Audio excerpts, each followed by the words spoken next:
Hello FPL fans and welcome back to the channel.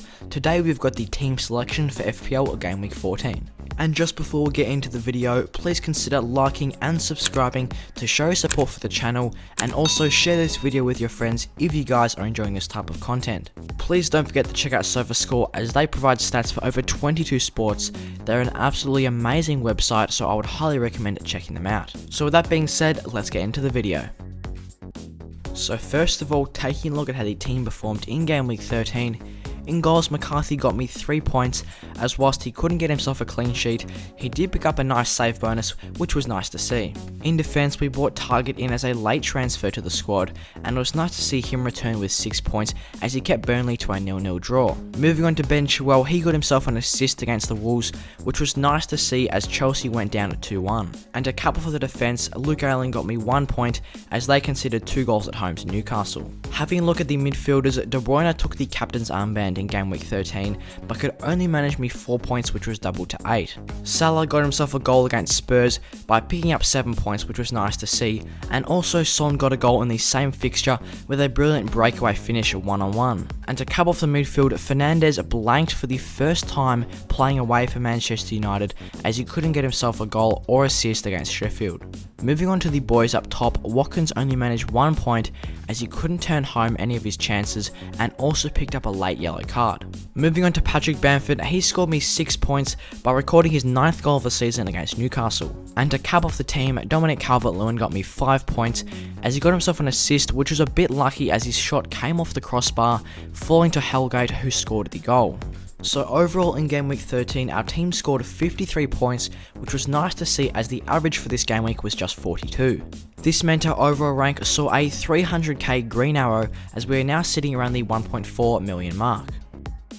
So before we jump into how the team looks ahead of Game Week 14, in Game Week 13 we only played 1 transfer, meaning ahead of this game week we had 2 free transfers available.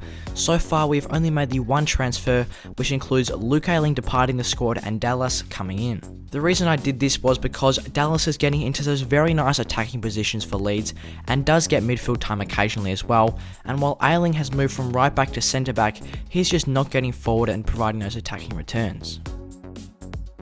So taking a look at how the team lines up ahead of Game Week 14, in goals McCarthy faces Manchester City at home, which is no doubt a difficult fixture for a clean sheet, so I'm just hoping for some potential save bonus and they don't concede too many goals so he doesn't pick up any minus points. In defence, Matt Target faces West Brom away, which I'm hoping for a clean sheet as they can continue their good form by keeping a clean sheet against Burnley. Chilwell faces West Ham at home this week, which is looking like a good fixture for him as he can get a clean sheet and potentially get another assist for me as well, like he did against the Wolves. Moving on to Soufal, he faces Chelsea away this week, which is a tricky fixture, but I am hoping he can get a return as he did pick me up 8 points on the bench last week. So now moving on to the 4 players in the middle of the park, starting off with Kevin De Bruyne. This week he faces Southampton away, which I'm hoping he can bounce back from a poor performance against West Brom as he couldn't get himself a goal or assist in that fixture. Mo Salah faces Crystal Palace away this week, which he can hopefully continue his good form in front of goal as he has scored 3 goals and 1 assist in the last 3 game weeks. Moving on to Heung-min Son, he faces Leicester at home, which I'm hoping will suit Tottenham's playstyle as they can play defensive and then look to rebound on the counter, which no doubt favours Heung-min Son. And to cap off the midfield, Bruno Fernandes takes the captain's armband as this week he faces Leeds at home. Leeds have been a bit leaky in defence so far this season, so I am hoping for Bruno Fernandes to bounce back from his blank against Sheffield and hit big with some points here. So now taking a look at the 3 forwards up top, starting off with Ollie Watkins.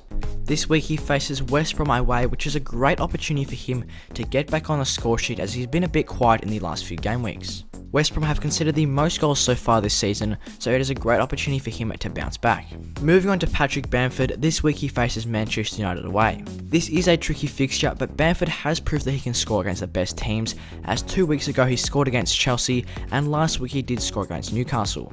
And to cap off the team, it's Dominic Calvert-Lewin. This week he faces Arsenal at home, which I'm sure he'll be keen to get back to his scoring ways as he hasn't scored a goal in the last 2 game weeks. Saying this, he has picked up 2 assists, so he is providing those consistent returns, so I am hoping for him to score once again. So having a look at the bench, the 3 outfield players currently not playing include Dallas, Basuma and Ferguson. Dallas plays Manchester United away this week, which is a tricky fixture. It was between him and Soufal for a starting place, but I just think Soufal has a high chance of a clean sheet, so that's why Dallas is on the bench. Moving on to Basuma, he faces Sheffield at home this week. It is a good fixture, but there's just no room for him in the midfield and forward line just because it is looking so good at the moment. And to cap off the bench, Ferguson is there. He's still out injured, but obviously he's not my main priority in terms of transfers. So now moving on to the chips that we have available. Currently all 4 chips are available to play, being the free hit, bench boost, triple captain and wildcard. In terms of my plans for using my chips, I am going to use the wildcard after game week 15 and probably use the free hit in game week 18. Also, the bench boost and triple captain are very useful for the double game weeks, so they could come into play in game week 19.